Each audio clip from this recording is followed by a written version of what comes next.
حبیب صاحب، عمران خان صاحب پہلے اسٹیبلشمنٹ سے مذاکرات کرنا چاہتے تھے اور اب حکومت سے بالآخر مذاکرات کر رہے ہیں. کتنا ٹائم لے گا مذاکرات کا یہ معاملہ؟ دیکھیے، ایک تو یہ بات سمجھ لیجئے کہ عمران خان صاحب نے جب مذاکرات اناؤنس کیے ہیں تو اس سے پیچھے ایک کافی عرصہ ہے، یعنی اپریل 2022 سے لے کر ہم دیکھ رہے ہیں کہ 2024 کے نومبر میں مذاکرات کی باتیں ہونا شروع ہوئی، یعنی تقریباً 2.5-3 سال لگے. اس 2.5-3 سال میں عمران خان صاحب نے کیا کیا ہے اور بالخصوص 8 فروری 2024 کے بعد کیا کیا ہے؟ انہوں نے ایک چیز ثابت کر دی ہے کہ دراصل ان کا جو حریف ہے، ان کے جو حریف ہیں جو مختلف نظر آتے ہیں، وہ دراصل مختلف نہیں ہیں، وہ ایک ہیں. اچھا. مسلم لیگ نون، پیپلز پارٹی یا کسی درجے میں MQM یا اسٹیبلشمنٹ، جو بھی جس سے ان کا کوئی سیاسی اختلاف ہے، پہلے تو انہوں نے پورا ٹائم لگایا ہے اس کو ثابت کرنے میں کہ ان سب کے درمیان کوئی فرق نہیں ہے.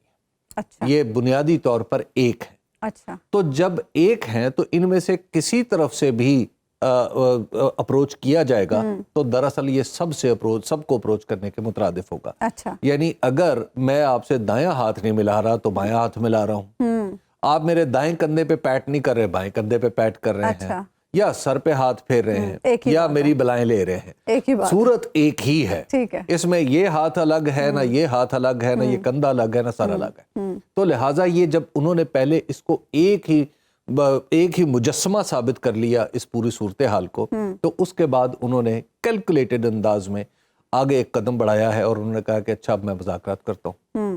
اور مذاکرات کرنے کے ساتھ ہی انہوں نے کہا کہ ٹھیک ہے میں سب سے مذاکرات کروں گا، کیونکہ اب یہ اسٹیبلشڈ فیکٹ ہے کہ ان مذاکرات کو جتنے بھی اس حکومت کے کوارٹرز ہیں سبھی کی طرف سے کچھ نہ کچھ سپورٹ مل رہی ہے، سب آن بورڈ ہیں، سب آن بورڈ ہے. آپ دیکھ لیجئے MQM، آپ دیکھ لیجئے اس میں پیپلز پارٹی، اور پھر اس میں اور تو اور علیم خان صاحب جو استحکام پاکستان پارٹی کے رکن رکین ہیں، وہ بھی اس میں شامل ہے. تو جب اب علیم خان صاحب کے بارے میں یہ اندازہ ہے سب کو کہ ان کی اپنی پارٹی ہے اور اس پارٹی کا تعلق کہاں سے، تو لہٰذا سارے لوگ جو ہیں وہ آن بورڈ آ چکے ہیں. یعنی اس کمیٹی میں، اس کمیٹی کی اگر ساخت کو دیکھے جو حکومت نے بنائی ہے تو اس میں آپ کو کافی اندازہ ہو جاتا ہے غور و فکر سے کہ اچھا اس میں سب لوگ آن بورڈ ہیں. عرفان صدیقی صاحب کیوں شامل ہیں اس میں؟ عرفان صدیقی صاحب کو شاید اس لیے شامل کیا گیا ہے، جو اس کی وجوہات ہیں وہ یہ ہے کہ میں نے کچھ لوگوں سے پوچھا کہ جناب عرفان صدیقی صاحب کو کیوں شامل کیا ہے؟ انہوں نے کہا بجائے اس کے کہ باہر رہ کے چیزوں کو سپوائل کرتے رہے، ہم انہیں کہتے ہیں کہ یہ اندر بیٹھ کے نوٹس بناتے رہے. تو اس وجہ سے آج انہیں یہ بھی کہا گیا کہ آپ پریس ریلیز پڑھ کے سنائیں، اور پریس ریلیز لکھی ہوئی بھی انہی کی تھی شاید، تو انہوں نے پڑھ کے بھی سنائی. تو بجائے اس کے کہ وہ انہوں نے باہر رہ کے وہ سپوائل کرتے رہتے چیزوں کو، انہیں اندر بٹھا دیا گیا ہے کہ اب آپ چلیں جی اندر بیٹھے رہیں اور سنتے رہیں، اور پریس ریلیز آپ پڑھ کے سنا دیا کریں. اچھا. اور جو ٹائم کا سوال میں نے آپ سے پوچھا، کیونکہ ظاہر سی بات ہے بعض اوقات یہ ہوتا ہے کہ مذاکرات شروع ہوتے ہیں تو ایک لمبا عرصہ لگتا ہے، لیکن اب جو تحریک انصاف کی پوزیشن ہے، یہ لوگ تو چاہیں گے کہ تھوڑا جلد یہ معاملہ کسی میرا خیال ہے تحریک انصاف سے زیادہ حکومت اور اس کے دیگر اعضاء یہ چاہیں گے کہ یہ معاملہ جلد از جلد طے ہو. اچھا. اس کی وجہ یہ ہے کہ ہم نے اپنی اندرونی سیاست کو جتنا الجھا دیا ہے، اس کا نتیجہ یہ نکلا ہے کہ بیرونی دنیا اب ہماری سیاست کے بارے میں کنسرن ہوتی چلی جا رہی ہے. آپ دیکھ رہے ہیں کہ جو منتخب صدر امریکہ کے ہیں ٹرمپ، ان کی جو ٹیم ہے جو بھی انہوں نے اپائنٹ کی ہے، وہ کس طرح ٹویٹر پہ بحثیں اور باریک بحثیں کر رہی ہیں. یہ آپ کو سگنل مل رہا ہے کہ امریکہ کا رویہ کیا ہوگا. یورپی یونین نے آپ کے ہاں جو فوجی عدالتوں کا معاملہ ہے اس کے اوپر بڑا سیریس کنسرن ظاہر کیا ہے. چین آپ کو پہلے سے مشورہ دے چکا ہے کہ جناب آپس میں آذرا ایک دوسرے کے ساتھ مل بیٹھیں. آگے پھر IMF کے معاملات ہیں. پھر اکانومی کے بارے میں آپ جو مرضی کہیں کہ جناب اکانومی بڑی عمدہ ہو گئی ہے، اصل بات یہ ہے کہ یہاں پر اکانومی عمدہ نہیں ہوئی، اکانومی بند ہو رہی ہے.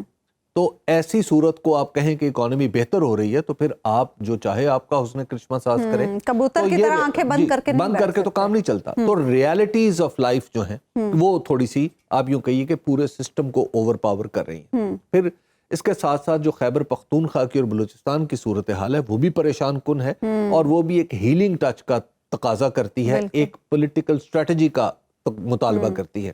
تو ایسی صورت میں جو سسٹم کے اندر اس بات کی خواہش آہستہ آہستہ بڑھتی ہوئی نظر آ رہی ہے کہ ہم آگے بڑھیں اور آگے بڑھ کے معاملات کو درست کرنے کی کوشش کریں. تو لہٰذا اب یہ انگیجمنٹ جو شروع ہوئی ہے یہ خالی یہ بات نہیں ہے کہ پی ٹی آئی کو اس سے کوئی رعایت ملنی ہے, اس سے سسٹم کو بھی رعایت ملنی ہے. یعنی آپ کو لگ رہا ہے بامانی مذاکرات ہوں گے. اور پھر یہ دیکھیں اس میں تیسرا جو اس کا پہلو ہے وہ اس میں ذہن میں رکھنا چاہیے ہمیں کہ خود پاکستان مسلم لیگ نون کی سیاست اسی مذاکرات سے واپس آ سکتی ہے.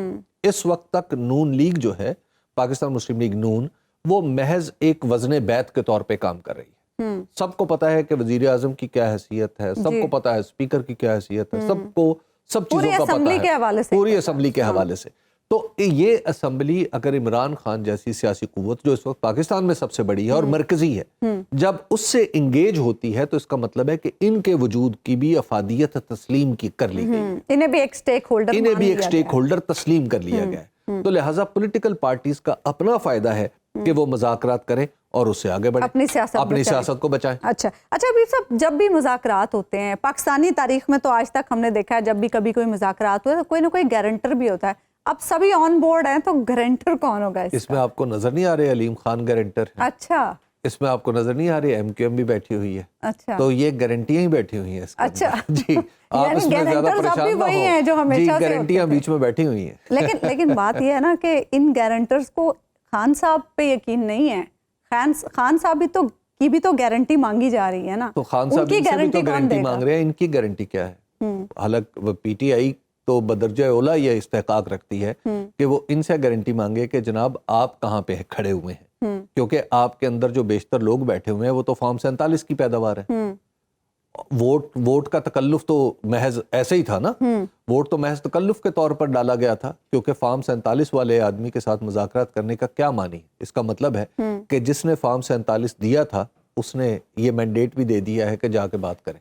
اچھا, تو لہٰذا یہ ان کی گارنٹی مانگنی چاہیے بجائے اس کے کہ پاکستان تحریک انصاف کی, کیونکہ پاکستان تحریک انصاف کے پاس تو ووٹ ہے. لیکن اب یہاں پر سوال ایک اس سے بھی امپورٹنٹ ہے, وہ یہ اٹھتا ہے عظمیٰ کہ سوال کیا افراد کے بیچ میں ہوں گے یا اصول کے اوپر ہوں گے؟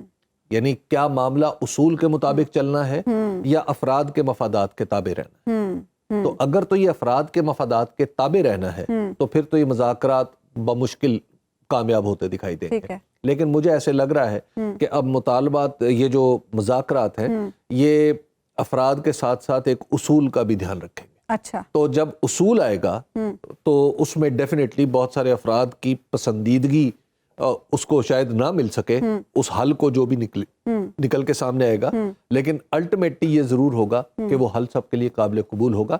ایسا نہیں ہوتا کہ ایک دم سب سے توقع کر لی جائے کہ شیر و شکر ہو گئے اور معاملات ہو گئے. اور ویسے بھی میں بالکل یہ بات پوری ذمہ داری سے سمجھتا ہوں کہ اس میں بہت سارا حصہ معاملات کے بگاڑ میں آپ جیسے لوگوں کا ہے. جو آپ سمجھتے ہیں نا کہ ہر تجزیہ کار کو بال ٹو بال کمنٹری کرنی چاہیے, ایک بال آئی ہے ابھی اوور ہوا نہیں لیکن یہ بتا دے کہ جناب اگلے اوور میں اتنے سکور ہوں گے اور اتنی وکٹیں لی جائیں. علی محمد خان صاحب ایک طرف تو حکومت سے مذاکرات کے لیے گو ہیڈ دے چکے ہیں, دوسری طرف علی محمد خان معاف کیجیے گا علی امین گنڈا پور صاحب کو انہوں نے ٹاسک دیا ہے اپوزیشن جماعتوں سے بھی رابطے کا.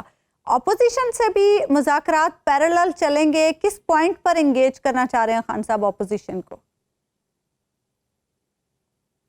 انشاءاللہ رابطہ تو ہمارا کافی عرصے سے ہے, یعنی کہ کوئی ایسی اپوزیشن کی جماعت ہے نہیں جو یہ کہہ سکے کہ تحریک انصاف نے ان کو پولیٹیکلی انگیج نہیں کیا. ابھی حال ہی میں قومی اسمبلی میں نے جناب مینگل صاحب کے بارے میں بھی یہ بات کی ہے کہ دیکھیے, اور حبیب صاحب بھی شاید اس کی بات کی نزاکت کو سمجھتے ہیں, یہ ایک عطا اللہ اختر جان مینگل کا استعفیٰ نہیں ہے, یہ نو کانفیڈنس ہے بلوچستان کے ایک بڑے حصے کا اس سسٹم پہ. خدارا آپ ان سے استعفیٰ ان کا قبول نہ کیجئے, آپ ان سے بات کیجئے, ان کو لائیے ٹیبل پہ, ان سے بات کیجئے کیوں استعفیٰ دے رہا ہے. یہ تو اسمبلی تو جوڑنے کی جگہ ہونی چاہیے نا, جوڑنے کی جگہ ہونی چاہیے, سب یہاں پہ آ کے جڑ جائیں. ایک خوبصورت گلدستہ ہے 25 کروڑ عوام کی ترجمان ہے, یہ جو تھوڑا سا قطع ارضی ہے جس کو پارلیمان کہتے ہیں, ویسے تو پاکستان کی ویسٹ ہماری بہت بڑی, اللہ کے کرم سے بڑا ہمارا ملک ہے, 796096 اسکوائر کلومیٹرز ہے, لیکن اس میں سے یہ چھوٹا سا قطع ارضی پارلیمنٹ جو ہے اس میں بلوچستان, آپ کا تربت سے لوگ ہیں, آپ کا جناب گوادر سے ہیں, آپ کا وہاں سندھ سے ہیں, کراچی سے ہیں, ہمارے خیبر سے ہیں, کہاں کہاں سے لوگ نہیں ہیں. تو یہاں سے کوئی ناراض ہو کے نہ جائے, کہ یہاں سے اگر ناراض ہو کے چلا گیا تو اس کا پھر نقصان ریاست کو ہے, ملک کو ہے. تو اس لیے ہم تو سب کو انگیج کر رہے ہیں. ہم جمعیت علماء اسلام یہ بتائیے گا علی محمد خان صاحب کہ جمعیت علماء اسلام کے اور جو گروپ سمیع الحق گروپ کے ساتھ ہماری انگیجمنٹ کسی نہ کسی لیول پہ خیبر پختونخوا کی حد تک ہے, تمام جماعتوں کے ساتھ ہماری انگیجمنٹ. اچھا زئی صاحب کے ساتھ تو آپ کو پتہ ہی